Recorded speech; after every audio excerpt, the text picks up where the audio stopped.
Wake up, West Coast. It's lunchtime. You have your host, Leland Best, here coming to you from BCB Live and Get Vocal, as always, Monday noon out here in the East Coast, or what you might call somewhere in Michigan out there in the middle of the mitten. And believe me, folks, it's cold outside.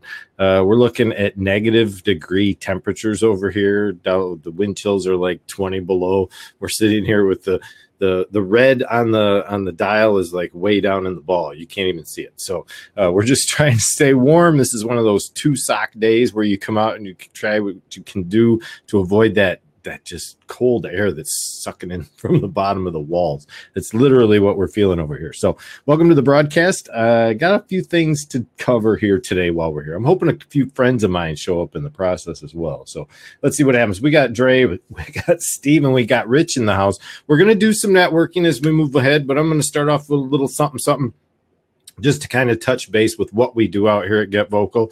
The whole purpose of this broadcast is to network. We don't come out here to tell you stuff. We don't come out here to tell you what you're supposed to do on social media. We don't tell you what you're supposed to do with your business. We just have you come out here, sit down, have a conversation with us so that we can get to know you better as a person. It's all about meeting people from around the world. Last week, we had some folks in here from Sweden. We expected to have someone in from Pakistan who couldn't make it because he was actually in the hospital with his father. So we're maybe hoping one of my friends from Pakistan might show up here today. I'm not sure if Rayhan's going to be able to make it over this afternoon or not, but we'll look forward to that if he does. In the meantime, I just kind of wanted to go over this process of networking because of the fact that I've been doing it for a long time. There's no doubt since the days I started business for myself, leaving a civil engineering firm, that networking was a big way to get word of mouth clients. It was the way that you built a business. And that's really what we're trying to help people do here. We want people to understand that in order to become a social aficionado, let's say, someone who's good at being social with others, you have to learn to communicate with them. So we come out here to have those hard to deal with discussions. When you go out onto Facebook or you go out onto Twitter, you get 140 characters of nonsense most of the time out on Twitter, which doesn't usually make a whole lot of sense unless you know the person. When it comes down to is having to know the people who are doing the tweeting. Same with Facebook in a sense, but the topics on Facebook tend to range from everything and anything. And when you get onto those really sensitive topics like religion and politics and other aspects of life, you run into difficult situations with differences of opinion. And the thing that you find on Facebook, even though a lot of people go live like we're doing right now, and by the way, if you're out there on live on Facebook, please leave a comment in the feed. We can send those directly to the screen if you're available for commenting or have any questions for us. They will pop up on the screen like that. Now, I usually try to stay on top of that, but I just wanted you guys to be able to see where it'll show up, and I will address those. I'm also being broadcast out at YouTube. So what we're doing here today is finding that like connection that we have with others, whether we're here in the States, whether we're down in South America near Honduras, like some of our friends are, someone over in Sweden, someone over in the UK, someone down in Australia or Africa. Doesn't really matter where you're at. It's a matter of, can you have a reasonable conversation with someone? Can you have a respectable conversation with someone? And I think one of the things we tend to lose track of over time is that ability to have that respect. Because someone has a differing opinion doesn't mean we have a right to drag them through the mud, doesn't give us the right to say they're wrong, because our own opinions may be very solidly held and be of that which is our belief and our truth, but that doesn't necessarily mean that we're right. So I try to leave those kinds of conversations on the table for a while when it comes to differences of opinion. It's great to talk and debate, and a lot of times they become struggles. They become arguments. They become yelling and cussing and terrible things that are said in words and comments. That's why we really love this atmosphere of live video. We can come out here, talk face to face, and actually get to know each other from a much more personal level instead of just dealing with text. So I'm going to open up seats so that we can do some networking today. I think today what I'd like to discuss is what you guys use for tools in your business. I'm not going to elaborate on selling you tools. I'm actually going to talk about some of the free tools that I use in my business. And I kind of want to share these things with people that might not have the ability to use a lot of the high-end products that people out there use in their businesses. Things like scheduling apps, things like calendar apps, screen share tools, video tools, PDF tools, things of that nature. So it's a little more office oriented today, but if anybody has any suggestions or want to talk about something, that's fine as well. I'm just doing that to kick things off. So once I open the seats, I'm just going to share a few things with people. I found a really neat way to convert temperatures today. Let me share this with you before I do so. This was something that came up on my desktop earlier today. Because of the fact that I'm sitting here talking with someone in Sweden on Telegram, which is an app that you can use to converse with people in a very secure fashion. Okay, it's used in a lot of the Bitcoin processing folks. A lot of the circles in Bitcoin use Telegram to communicate. It's just an IM software, really, but it's encrypted on both ends. So I was talking with them about how cold it was. And it's like 21 below Celsius here, which is around 3 degrees, I believe, Fahrenheit. And again, I'm like, okay, how do I figure that out? Well, I've got a little video that I discovered. I'm not going to play the audio. I'm going to actually just play the video for you guys while I'm here, because I think it was so cool. It was a way to determine Celsius to Fahrenheit. So it's those cold winter months. People overseas are all doing everything in Celsius. We're doing everything in Fahrenheit. So this is what I discovered was a simple way to kind of rework this. I'm going to just turn the volume down. I'm going to talk you through this because I thought this was really cool. If you take the two temperatures, obviously, there's a big marginal gap between them. We all know 0 degrees Celsius is the freezing point of water. And yet on the Fahrenheit scale, that's really 32 degrees. And 100 degrees Celsius is the boiling point of water in the Celsius or centigrade scale. So we need to figure out, how do we get to the numbers we in the US normally use if somebody says it's 0 degrees? Well, we know that's freezing, so we know that's roughly 32 degrees. There are formulas that help you determine what it is to convert Celsius to Fahrenheit, obviously. And those formulas aren't something you can simply put together in your head very quickly. So they came up with a method here to show you how difficult it is if you do the math. And that is Fahrenheit equals the Celsius times 9/5 plus 32 degrees, basically. And the reverse for Celsius to Fahrenheit is the Fahrenheit temp minus 32 degrees times 5. Now, that has to also be divided by 9. So it kind of gets in your head like, why do I got to do all the stinking math to convert Celsius to Fahrenheit? When, we have 12 degrees Celsius, how are you going to figure that out? That's a lot of math, dude, and to get an exact temperature, right? Now, unless we're making candy or we have some specific task to produce a given result based on a temperature that has to be exact, like you can't eat chicken until it hits, 160 degrees Fahrenheit. So we want to know at least an approximation. So how can we figure an approximate value for a temperature from one to the other? Well, I thought this method was kind of slick. It's actually an easy way to come close. It's not exact in any way, shape, or form, but it does work. Take the centigrade temperature, multiply it by 2, and add 30 to get the Fahrenheit. So if you had 10 degrees Celsius, multiply it by 2 and add 30. What do you get? 20 plus 30 equals 50. So we figure 10 degrees Celsius is roughly 50 degrees Fahrenheit. That's a good enough answer for most people. You don't need to give them the exact degree, though some people are kind of particular as to what they want to know at a given time. But that math is so much easier, right? You just say, all right, times 2 plus 30. Easy enough. Well, there's a small anomaly that takes place as the numbers continue to get larger. So you'll find yourself coming off the mark just a slight bit as the temperature increases. Now, this also works in reverse for negative temperatures, as you'll see in a minute. But the whole fact of the matter is the math is much easier this way. And you can see at 10 degrees, it nailed it. 50 degrees was the actual calculated answer. But at 17 degrees, if you were to calculate that out, it's more like 62.6 degrees. Who cares? It's really just a matter of letting someone know what the temperature is approximately. So that's a quick and easy way. And to do it in the opposite fashion is very similar. So we're just checking these differences as we go down the list, and you'll find how much more drastic that gap is as you continue to raise in temperature. So when you get up to around 100 degrees, there's a good chance you're going to be close to 20 degrees off. And here in this case, you can see 230 degrees. Now, that's not the boiling point of water. It's 212. So we were close. It was approximate, but as it continues to get higher, those variables will be a much larger gap. Does it work with negatives? Yes. It is the same process, same math. It's just going in the other direction. So in this case, Negative 15 times 2 is negative 30. Plus 30 makes 0. So 15 below Celsius equals roughly 0 degrees Fahrenheit.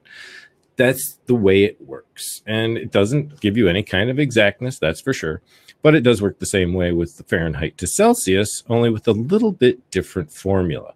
Not much different than the x2 plus 30, but what you can do now is take Fahrenheit to Celsius by simply subtracting 30 and then dividing by 2.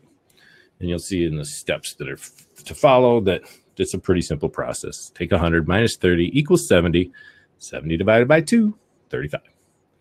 Easy math in the head to just get that approximation. So I just wanted to share that with you guys. I thought that was kind of cool. It's just one of those things you come across every now and then you don't expect to run into online. And I forgotten. I always used to like multiply in my head the 5/9 and the 9/5 to try and figure out the exact temperature. And I thought to myself, it's like, man, I'm just really wasting my time.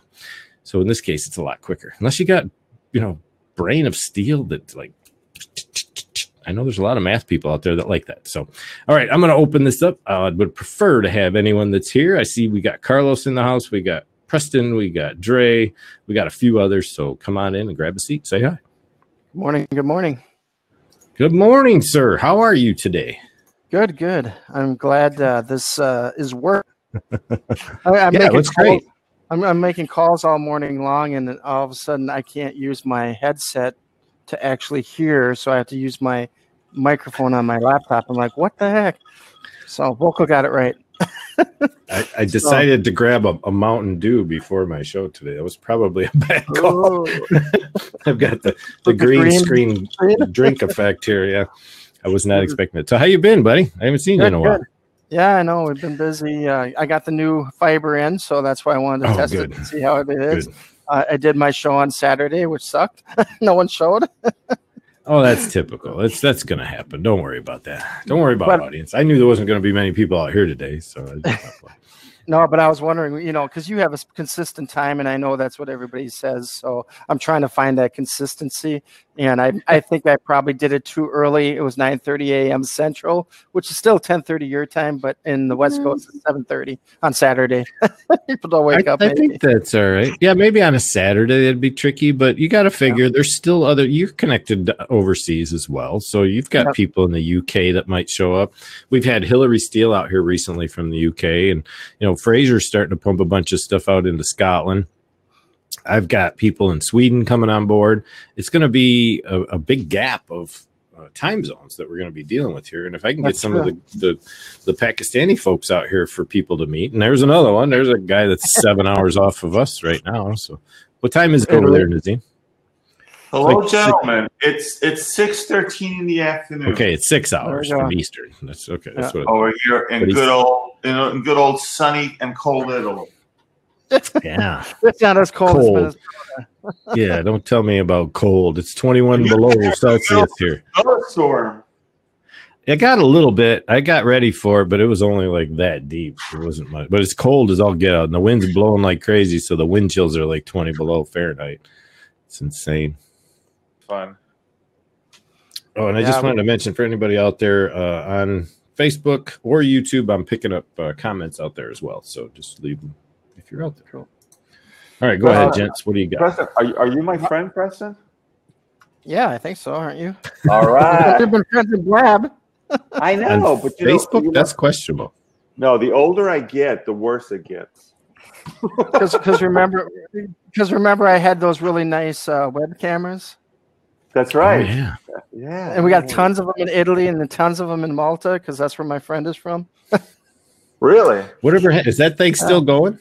Are you still doing the motel thing? I'm not doing much of it. I mean, once in a while, like I got a couple of places that got approved now, but they're putting it on a different site, which I don't like. I'm like, why don't you put it on the main site? Well, it doesn't attract at least 10,000 visitors a day. I go, until you put it up. Yeah. Well, what's the site that's typical right now that show the cameras? Do you have one that I can? Yeah. Well, it's SkylineWebcams.com. That's right. Skyline Webcams. Let me check it out. Bring that up. I gotta whip it up on the screen. Okay. Cool. So what you're offering here in this regard is mostly for like resorts and that type of atmosphere where people want to see what's going on around everywhere. Yep. They can access it and see it all. So these are live cameras out on the beach of this particular resort, letting you see, well, there's nobody out there right now, but people are starting to wade out onto the beach and get ready for the morning sun. So. It's cold. Yeah, it's cold. Yeah, I'm sure. That's the way you gotta go. You gotta go to the Maldives. Yeah, where's this one at? That's live right now. How do you? Oh, that's Las Vistas Beach. Because I set up like 2 of them out there. Do you have anything in Milan right now? Yeah, we got like 6, I think. I can't remember. It's been a while. On a catamaran. This one's out in the middle of the ocean. Look at that. That's so cool. That's awesome. I love that. That's a great idea. Here's Verona in there you go. Yeah. That's cool, man. That's where the opera. These are the operas, yeah. Yeah, and these are just running 24/7 at all these locations. Yep, 24/7. Some of them even have rotating 360 degrees, which is kind of cool. They're actually developing something where it can go underwater, because I want to have some of my clients who have scuba places to be able to do that for their clients, make a video, and then have it as a CD that they can sell afterwards. Now, Preston, do you control the cameras from your location? No, I don't. No. Okay. No, the main company. I was just saying that's the Western Wall in Jerusalem. Yep. They're all into their nightly evening prayer over there. Pretty cool. Yeah, this is the list of all the cameras that are available. So if I'm going back to the last link here, this is basically where I picked that cam from. But you've got cameras in Albania, Anguilla, Argentina, Switzerland, Mexico, Malta. All over Las Vegas, New York, Florida. Which one? Where you want to go, Nazim? The Milan Cathedral? There you go. No, there you go. Right there in Milan. Amazing. That's right cool. Right down the block here. That's what I thought. Yeah. But run outside, Nazim. I want to see you on the camera. No, I'm not gonna... Wave at the camera. And this is actual. What's the delay on this? Maybe 6 seconds tops. I don't know. I don't even know if there is delay. There might be, but I don't know. I've never really tested it like that. Oh, you guys are you guys using the Pearl units for this? I see that ad popped up. I know I've checked them out. Yeah. What are you guys using to distribute the video content? Do you know? As far as the CDN? No, I know we have. I think you said it like 8 to 10 different locations now around the world. Are they using Akamai by any chance? Boy, I don't know. That's more technical. Yeah, we're looking for a good CDN to put together something. Valparaiso, Indiana. Find out. I'll find out from the owner or from my friend, because I'm trying to put one actually in a really interesting place I didn't really know about, but one of my friends from England told me about this guy named Dan Harley, and he's actually on the south side of Las Vegas, because there's in California there's this pass. I don't know what it's called, Pippa Pass or something like that.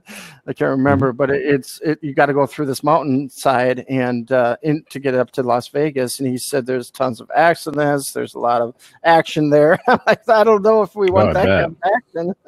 Yeah, a bunch of dead people on video. Oh, please. Oh, here's where'd it go? I thought I had the Leaning Tower of Pizza there. It just changed. There it goes. Somebody's messing with the cameras right now. They're zooming around stuff. Yeah. Yeah, some of you can do that with. So there's a lot of variety of them. I can't wait until that underwater one comes out, though. That's going to be cool. We had one, but I don't know. It just didn't survive because of the salt water just eating it up, you know. A little bad. You guys should have some that you can let the public control every now and then. Yeah. That'd be kind of neat, too. Like a virtual camera.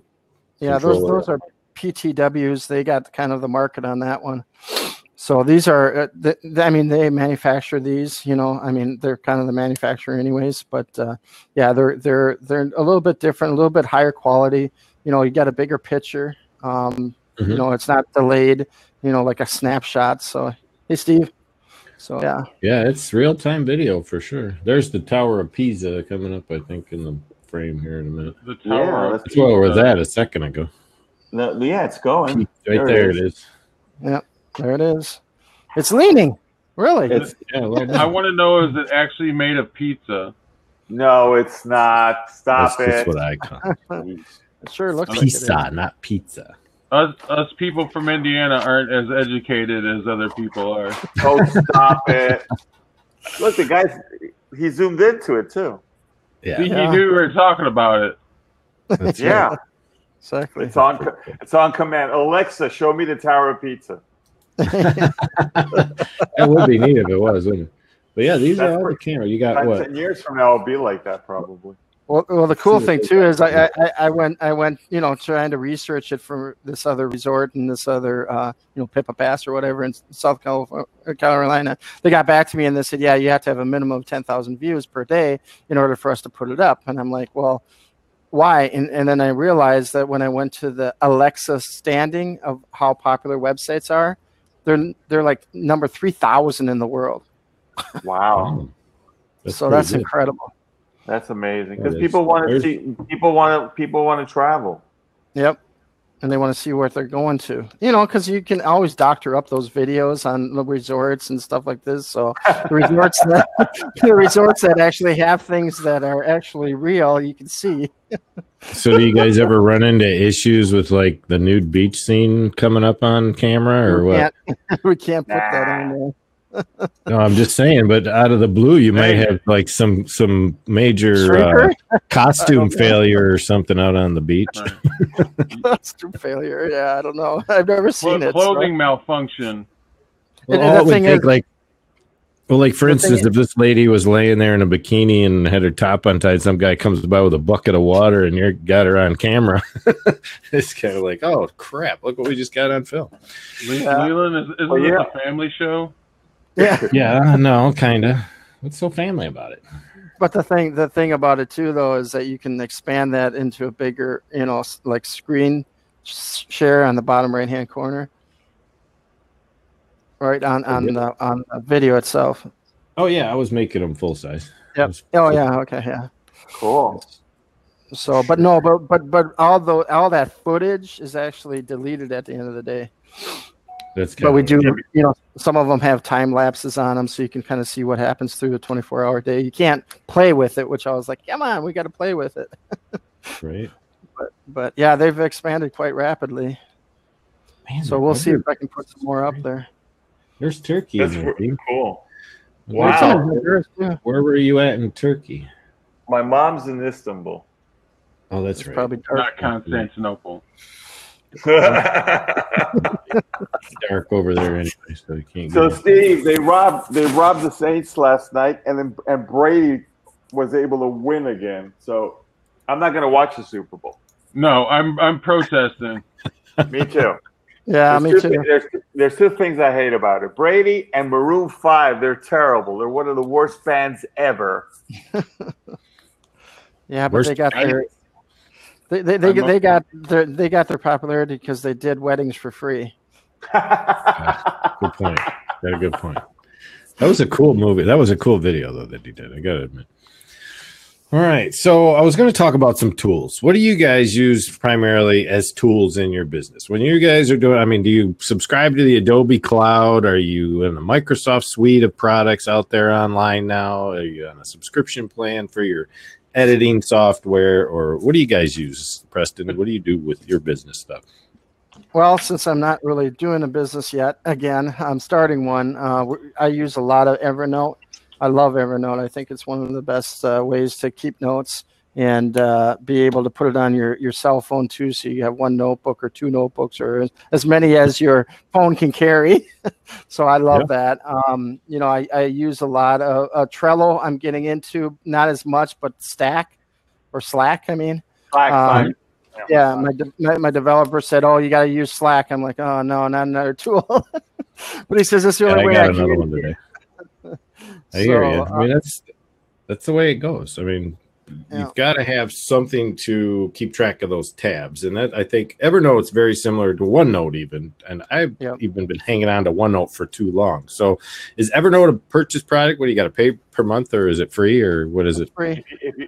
It can be free, but if you want to use up most of the stuff, you're better off doing the premium, which lets you do it on different devices and Yeah. But yeah, well, I totally with Preston. I use a lot with my programmer Slack, Evernote, Adobe Cloud because we do websites and stuff, but we don't use Dreamweaver. But I use the Photoshop and the video stuff. Mhm. And Evernote's pretty neat. I like it. But the problem is that the company's having some issues. Oh, they are. That's what I heard too. That's why I was curious who you guys were using, because I said because John uses. You're not going to go bankrupt. Don't worry, Preston. But I hear that they have done some shifts in the top echelons because they were having some issues. Wow, I got to look into that. Yeah, because I was digging into the Office Online prices, which I can't stand Office's built-in thing. I've always been an Open Office or LibreOffice guy on the open source, and I've actually been using the portable versions of LibreOffice, which means you don't even install it on your system. You just run it out of the directory that it's in. It's just one executable file, and it does all the draw, the calc, the spreadsheets, you name it. They each have one application that you fire up, and it does what it's supposed to do. John uses what's the one here on the product under Microsoft? Used to be huge back in the day. Oh, crap. No, I can't. It's not the PowerPoint. It's the other version of being able to like graph out everything that you do in shapes and what the hell they call that program. Is it Microsoft? Yeah, I just blanked though. Sorry about that, guys. Visio. No. Visio. No? Starts with an F. Starts with an F. Front page. That's funny. I got to give you that. That is funny. Fredo, what is that? No, what was that app? What was the app you were using, Preto, the other day when you were showing me how to lay out that studio? You were using something else. What was that? That wasn't Visio, was it? It's in here now. Oh, yeah, front page. We know that. No, front page. Front page was Microsoft, and I remember when we were doing Keynote. Our first that was it. Keynote. Oh, that's Keynote. Apple. That's Apple. But front page is basically was a headache because when we were doing our first websites years ago, everybody's like, "Oh, but can you do it in front page?" I'm like, "No." Hey, don't laugh. I started my business on front page. I know. I can imagine. I had 80 clients in 1 year. It was great. I had to try and save a front page installation that was melded with a WordPress installation. Somebody had screwed it up so bad. It was like all the files were under the same server directory. And I was like, oh my God, what did you do to me? I couldn't find anything. It was a disaster. All right. So, all right. Beyond that, I wanted to see who would say what the first thing that would come out of somebody's mouth was. And it was Evernote. So in that case, it's really about, we need to keep track of everything that we do daily, right? It's one way or another, we've got to have that a client contact, like any kind of CDM that allows you to get back in touch with those people that you work with. The Evernote thing, obviously, like me in OneNote, I score all my screenshots, my little notes, my call logs, my transcriptions, anything that I'm doing with people on the phone, on email, just gets dumped in there. If I invoice, I dump it in there. It's all there in one nice little page that I can format wherever I want, and then I can print out my hours on an invoice or whatever. From that, though, we're talked about suites like production suites, like Microsoft Office or Adobe's set of tools, which is now subscription based. But how many of you are using open source products? Is there anyone else here using just open source stuff? What do you use? I used for a while Open Office, but it messes up your Microsoft documents. I stopped using it. It's a tough compromise. You either have to be all in on the ODT files or you kind of have to balance your workload. It's something, if you're working with a lot of other people with Microsoft format, it's not a good idea. Nope. You're better to go Microsoft. So Steve, what are you using that's open source? Mine is more artsy fartsy. So it's, do you like that, Nazim? I love that. Mine would probably be like OBS, of course, but the big one that I use now I'm just starting to learn how to use it more as Blender. Oh, cool. Oh, okay. Very cool. Blender's a 3D app that you can use. I thought you were going to say Corel Draw. hey, Corel Paint is freaking awesome. I use that. Corel Paint is a nice product. Yeah. I actually use Corel's Video Studio Pro, and I like that too. But this is what Steve's talking about. So if you're into like building game characters, this is one of those 3D rendering software. Oh yeah, anything 3D. That's if you're cool. into wireframes, you have to have a fast computer though, don't you? Fairly decent. Yeah. Well, from what obviously I'm talking out of my league because I know Steve, from what I've heard, does some amazing stuff. So yes, he does. Thank you. Cool. I just do websites and ships once in a while. Yeah, what you're actually seeing here was some rendering that was done for a movie production where Blender has the capability frame model, adding textures and surfaces and lighting, and then actually take those products into CGI software to be part of an actual television production if need be. So high-end stuff for nothing. No cost whatsoever. Can I step out for a second and let Carlos Phoenix in, maybe? Because sure, I don't mind who jumps. This is a kind of round robin thing anyway. If you want to stick it out for 5 or 10 minutes and then let someone else in, that's the way we know because I think Carlo and also John could come in and add some of their expertise. Yeah, absolutely. I got too. So. Take care, guys. Take the marbles out of your mouth, Steve. I'll stay. One thing. What? This weekend, the problem is with my broadcast, I have to find a tool, and obviously OBS is it, and vMix is it. Mm-hmm. But I realized that this weekend there's a problem because when the internet goes off or electricity goes off, I can't use any of them. That's right. So I found out that ManyCam actually has an app for mobile right now. And I'm trying it out now. I know, and it's so resource intensive. Like it sucks the life out of anything. Even on a mobile, I haven't. See the mobile. I haven't tried a mobile. Yeah, the mobile is kind of cool because you can have different cameras, but one freezes all the time, so it's like you only can have one. Medicam's been around for a long time, but the mobile version, is so. Well, I mean, even though the desktop version was so poorly designed that they've been updating it lately, but it sticks. It was resource intensive. It would kill other applications. It never works well on Mac either. It was like a dog on Apple. Cool. Well, I'll let John jump in. Yeah, I'm out of here, so I will talk to you guys. Oh, that's all right. Yeah, just bounce in as you feel fit. Again, this isn't a formatted show. It's just all about the networking. So, Carlos, long time no see, bud. We're doing good. We're doing good. Just trying to keep things together over here in this cold weather we're having. But I wanted to just kind of find and feel out people's ideas and opinions on what they use every day in their toolbox, let's say. So what do you use that might be, and I'm going kind of on the free end of things because I know sometimes people come out here and they go, man, these guys are using all this stuff that they pay $100 a month for, or they're paying $50, and everybody's like, man, I can't afford that. So I want people to have options available to them so they can see they can do the exact same things you're doing with the subscription models until you can afford the subscription models. A pencil, maybe? Yeah, that too.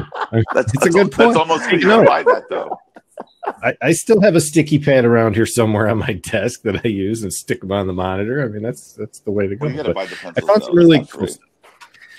No, exactly. But there's things like email software. Like I use the MailChimp because you get 2,000 subscribers. I don't have a too big subscriber base on my email, but it's free for that limit of time. There's also ones that go even farther where you can have autoresponders that are free.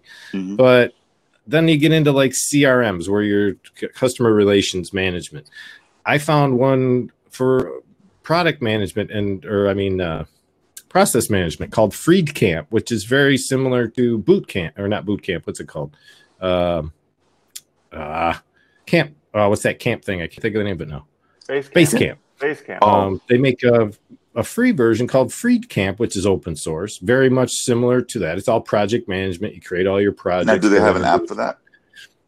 Yes, I believe they do. Let me just open it up real quick to confirm. But I've been on this one for a little while, and some of the recent updates that you said it's called FreedCamp. FreedCamp, FREED, and that's behind me on the screen. Let me just log into my account real quick. They do have a mobile. Kind of get an idea.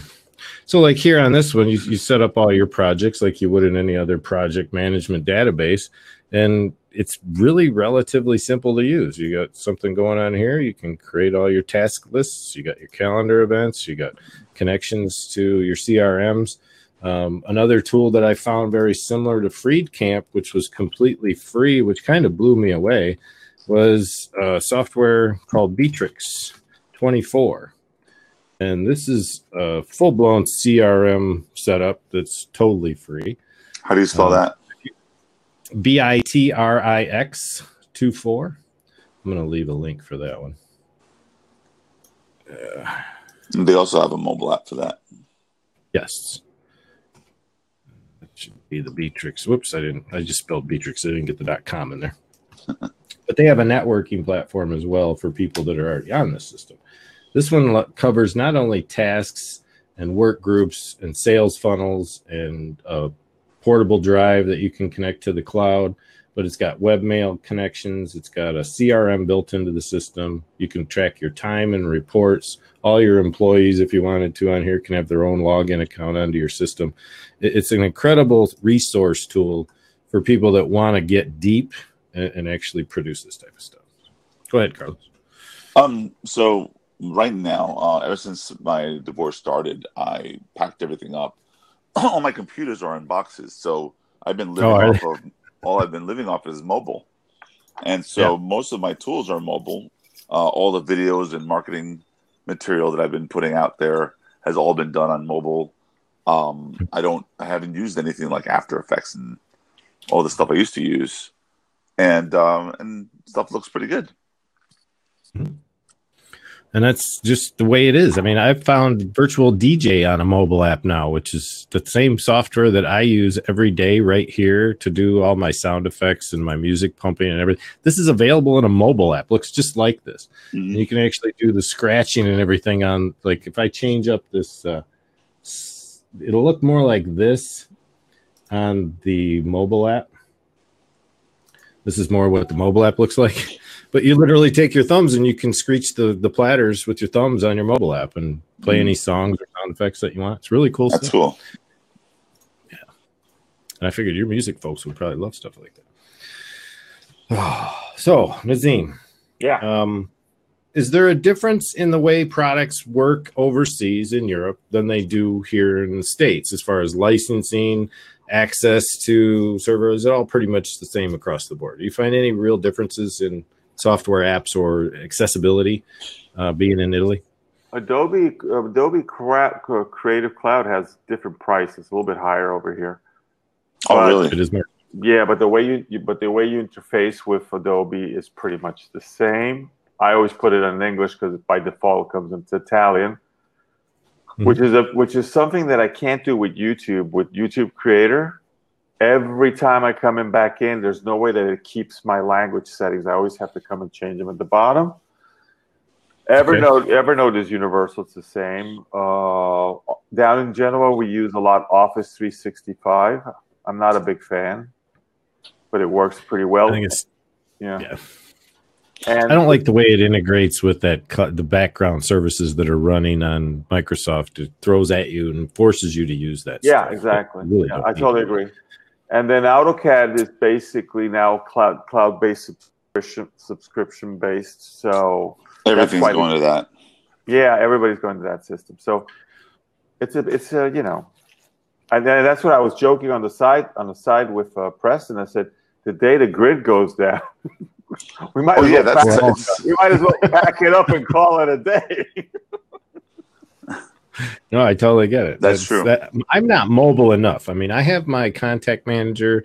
I use Acuity scheduling, so that's on my mobile app. I've got, I use Vidpresso on my phone, which, by the way, in the next week or so, for those of you who aren't familiar with what happened with Vidpresso and how the move was made by the acqui-hired, right? Made by Facebook. No, they didn't. They were acqui-hired. They were basically acquired as a team, but the company as Vidpresso.com still exists. And what ended up happening is they incorporated the workflow. Well, they're taking all the features of Vidpresso and incorporating them into the Facebook workflow. And that's going to be taking place in the next week or so. We still have access as original content users on VidPresso, we still have access to the back end of everything. And we're using it, but we're switching from the cloud servers that were there onto the Facebook servers. So that's something that they've had us do recently on the back end. And we've got producers ready to go once this thing goes live. Should be anytime. Can't wait to see it. That sounds good.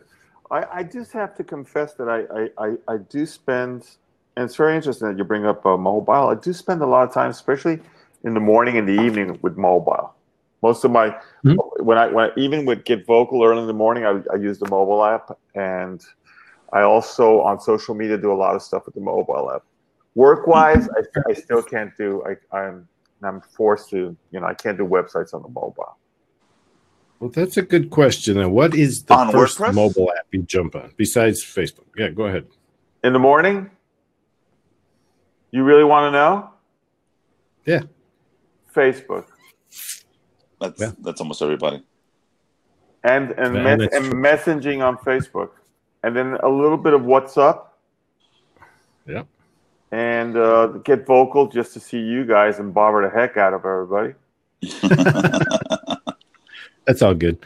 That's what I find myself doing. I wake up, I chat around the world. I'm usually in Pakistan, India, Africa, UK, and Sweden in the morning because they're all getting ready to go to bed. You included. We usually chat first thing in the morning. When I'm getting up, you're getting back home from work. Right. So it's really a matter of time zones who I'm connecting with, but that is the first place I go. Then I go and I check my messages on my page, check my email, and then it's time to, work the day and make things happen. But what about you, Rich? You got something to put in here on your 2 cents? Well, can you hear me? Yeah. Can you hear me? Rich? Okay. Yes. Okay. Can I make a comment before Rich starts? Yeah, go ahead. Go ahead.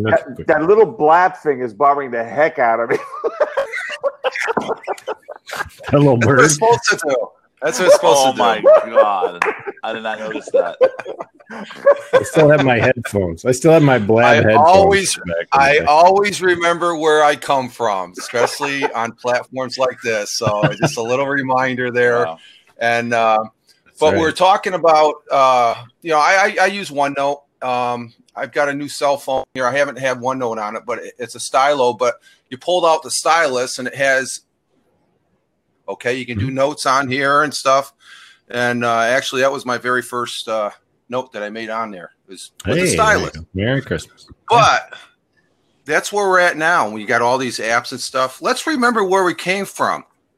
With the pencil, I'm doing a JS here and a notebook. This is this is one of the newer ones. When I worked at IBM, we would take notes here to keep notes and stuff like that. Now here's the older ones.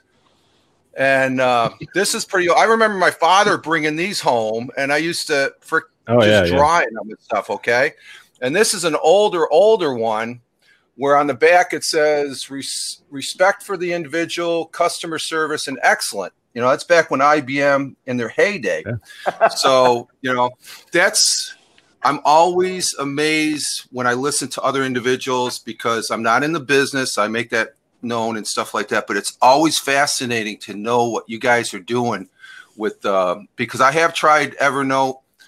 It was okay, but I always gravitated back to OneNote because that was it fits me too. Yeah, I like the OneNote system. It just it's and all you're doing is what you feel most comfortable with putting down on electronic paper, just like we used to do in the old days with these. Along with the best computing there is, and that's the pencil. There you go. So that's my spit. And he drops the mic. I was going to say, he's got to just drop that mic now because he floored it. So it's funny how. I'm sorry. Go ahead. I was just going to comment real quick, Carlos, on this whole pencil thing that he brought up was the fact that, we've brought all this tech into everything, but what did we resort to in the end? Scribbling on a piece of glass. That's basically as far as it's gone. So what do you want to say about that? Exactly. So I used to be a OneNote person, especially on the Mac because I thought the OneNote was better on the Mac than it was on PC. Yeah. And the reason was when you were using OneNote on the Mac, you were able to type and audio record the meeting. And what it would do, it would timestamp what you're typing. on the recording. So when you're going into your notes and you're like 10 paragraphs in and you click on it, it would then fast forward to that portion of the meeting, and then you can reiterate your notes a little bit better. But I ultimately ended up staying with Evernote because the mobile platform is designed so well in respect that I use it as my human brain, my file cabinet. So if my house burns down and my file cabinet is gone, everything I had in that file cabinet is on Evernote. And what's great is I photograph every loan, every document, and everything. And what's great is it'll read it, and then makes the handwriting searchable. Yeah, for OCR. And for sure. So it's phenomenal in that respect. I still record the audio and type my notes, even though it may not do the time stamping. They just added templates, so now you can do your social media calendar as a template inside of Evernote. The ability to share notes with someone else with Evernote and be able to just work on a project together is very nice and fluent. You can even chat on Evernote. One day, a friend of mine in London, he's like, "What the hell are you doing calling me on Evernote?" I would have never guessed. That's something I wouldn't have thought was possible. She's taking a photograph of a business card and it will sync you up with their LinkedIn. Crazy stuff like that. And so they really put a lot of thought into their tools. And OneNote has pretty much stayed OneNote, and it's still great. I mean, OneNote is great. Yeah. But you can also do your handwriting notes as well. They have the Moleskine stuff. They have sticky notes. And you photograph. I don't think it's been updated since 2016, though. I think the last update it received. What, on Evernote? I have to go check. OneNote. No, OneNote. I don't think it's been updated. Well, that's Microsoft with the initiative of another option. Another option I played with was Google Note. Is it Google Note? Keep. Yeah, Keep. Thank you, Google. Keep. Yeah, Google Keep. I didn't care for it. There wasn't enough to the interface. It was just kind of weak. There was nothing to really work with. Totally agree. Gentlemen, I got to run. I got to take my daughter to a concert. So, well, I appreciate all your input today, Nazim from Italy. Thanks so much for being here. That was fun. We'll catch you next time. Good to see you, Nut. Yeah. Good to see you, Nut. The subject matter was quite interesting. You got me this time. Yeah. Hey, just trying to stir things up a little out here and make a difference. So I appreciate it. All right. We got about 13 minutes left before I wrap up this broadcast. So we've gone through some of these tools pretty quickly. And now I'm going to go into the ones that we use here as video broadcasters and audio broadcasters. So myself, as far as open source software, there's three right off the top that obviously we mentioned one, which was OBS. The other was one that we didn't mention was Audacity. And the third being the virtual mixing software. But Audacity is one of those kind of tools that if you record any kind of audio, there's no reason not to have it because it's part and none against any other audio software out there. It's right up next to Adobe's Audition.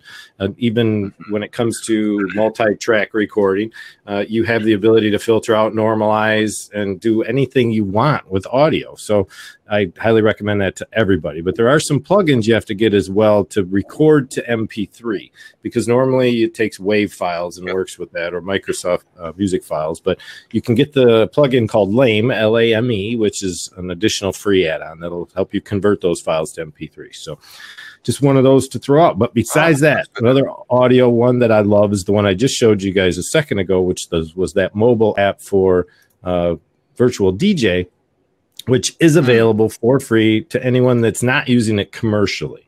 And this is something it's a top level DJ software system, which not only plays music, but it streams live to several channels. And it goes to Facebook, YouTube, Twitch, and Mixer so that you could be playing even video follow-ups like the effects you see, the visual effects you see on Movie Player all the time.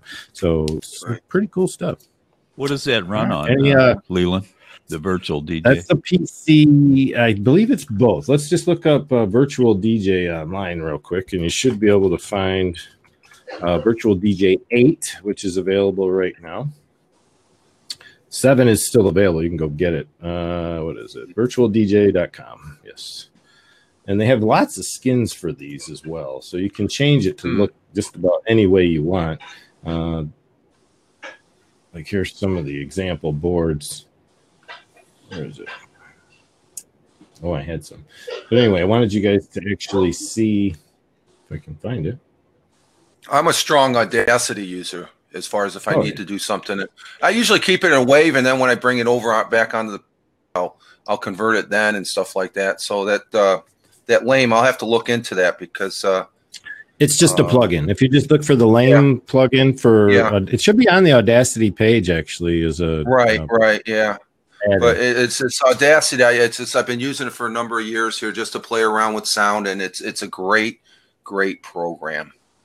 But here on this virtual DJ, you can see it can broadcast both video, audio to a radio server or as a podcast to any episode you want to create on Facebook, YouTube, Periscope, and Twitch. So a new little thing that I didn't expect to see was the streaming aspect to that software. That's very cool. Yeah, cool.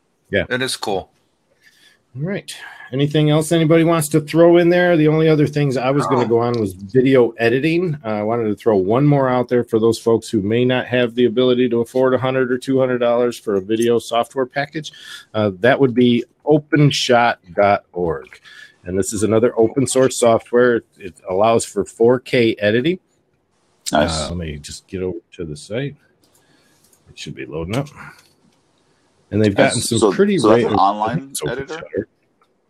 No, it's not. It's download. I don't think it's .org though. Let me check. Well, while you're downloading that, I'll show a really quick one on mobile. Hey, Don.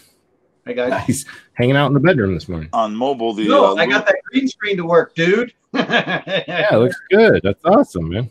Luma Touch, huh? Yeah. So it's an editor. It's a video editor, fairly sophisticated. It allows you to do everything pretty much. Cut and paste, multi-layer. You have access to, obviously, to your phone, your resources. You can also do music and import files, do color correction. You can create titles. So unlike things like iMovie, where you don't have the ability of creating custom titles, with this one you can. You can import, let's say, lower thirds, screen stuff. They have music that's royalty free. They have loops, sound effects, and all that type of stuff as well. So you can make some more interesting stuff with your audio, and then you can export it to Final Cut or stuff like that, or output it to any of your. What was the name of that? So it's Luma Fusion. Luma Fusion. Can you leave a link there in the chat? I'm sorry, say it one more time. No, it's a phone app. Yeah, it's available on iPhone and it's available on iPhone and iPad. And yeah, it's just a mobile app.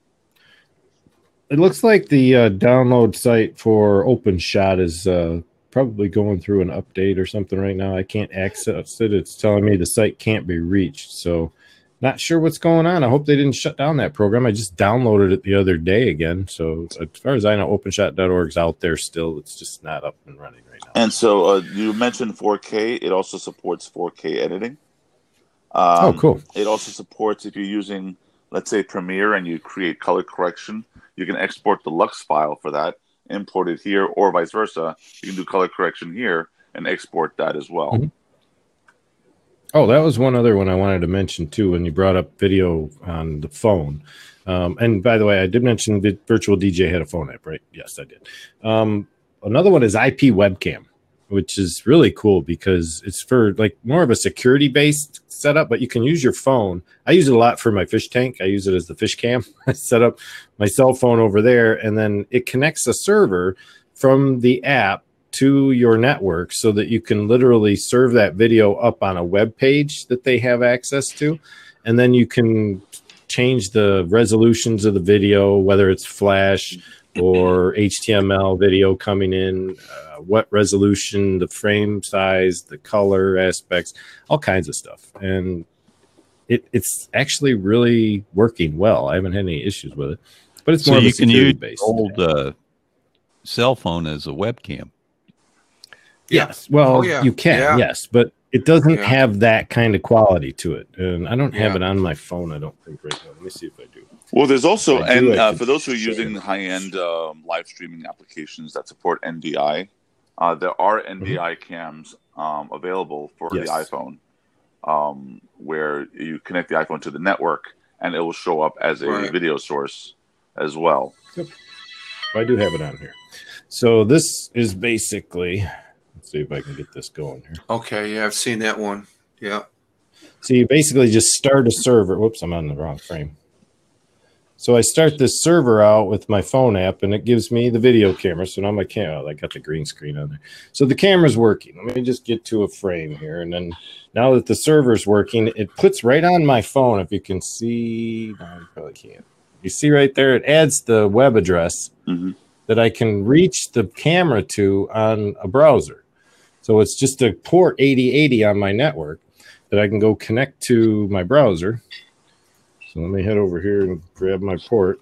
Is it multi-platform? Android, iOS, PC? Yeah, I believe. Let me see. I got it in the. I'm looking at it in the Google Play Store, so it may be on the iPhone App Store. I'm not certain, but it just assigns your phone's IP address. Right. On the wireless, right, Leland? Yeah, it opens up port 8080. So now I'm going to share with you guys the actual page that opens up on that port. So this is what we're looking at. This is basically the controls for the rendering. So I can go with a Flash video.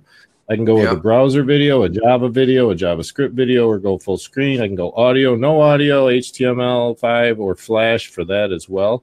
I can even open up a two-way audio channel for say if I had somebody on the other end of that phone holding it and wanting to give a commentary or something on what was being done. So let me get this thing fired up. And then what I can do is even record from here. I can take photos from here. I can use front or back camera, autofocus, zoom in, zoom out type stuff. But you can see here the Flash isn't working because I have Flash disabled. So let's go to like the browser video. And now you can see the camera. So now I have my cell phone being my little IP camera. Yeah. It's totally free software. It's just a simple download, but you can see how it's a little staggered. But look at the quality; it's actually pretty good. It's high def and it's high res, but it's got that like lesser frame. I think it's at 15 frames a second right now. But we can go more or less sensitivity. I can flip the camera around like automatically from here and suddenly be on camera. It's just going to take a second for it to reset. I think there it goes. So now it's taking the front-facing camera off my phone. Just by clicking that switch on the web page, and all kinds of detection areas. If you want to put a focus mode on it, you can do that. Yeah, a lot of these are designed for home security purposes. Yeah, they are basically. But it's a cool little feature to have. I mean, you could set up your old cell phones in the corners of your house if you wanted to. Tack them on a couple of nails in the corner of the room, and it just shows how easily you can add video to just about anything anymore. So that's all I got for you guys. And we're down to the last 2.5 minutes. So if you guys want to throw something at us before we're gone, we'll call it a day. Well, I was just saying, Leland, we were saying about the cameras. I tried firing it up. I guess I use EpoCam. It's a app that's on there. It does the same principle. I have it on the PC. Oh, okay. And I've got an app. This is my that I used before I got my new one, as far as you can see the difference in but you can repurpose, and it's great as far as plus I don't have to put I'm mostly on Wi-Fi. I don't have to dump all those apps that I had unless I absolutely have to use them on the new one here. But the EpoCam, it's a good second camera as far as I can show my backyard or something like that and toggle in between them. So it's something I've just been looking into here over the last 6 months.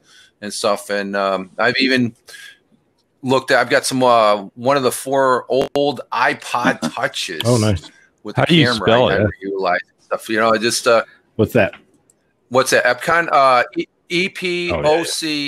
EpoCam. All one word. EpoCam. EpoCam. EpoCam. CAMM. C. Yeah. EpoCam. And you just put you reside it on your PC, and then I put the app on the extra phone here, and it goes via Wi-Fi, just like what Leland with the other one. I think that's pretty much a standard and stuff. And through OBS, I guess I've got the drop the mark, but OBS you can scale down your camera view to block that out if you want, and stuff like that. All right, so it's pretty neat just messing around with Hold that thought, Richard, as we wrap this up over here at Wake Up West Coast. This has been your host, Leland Best from BCB Live, coming to you at Get Vocal today. Brought my friends. We've got in the house still Carlos, Rich, and Paul, talking about all kinds of free software apps that are available out there for production purposes. So if you did catch any of that and want to go check them out, just do what you can. Search. That's what Google's for. You'll figure it out. Take care, everybody. We'll see you the next time. It's time to break some rules. Take care.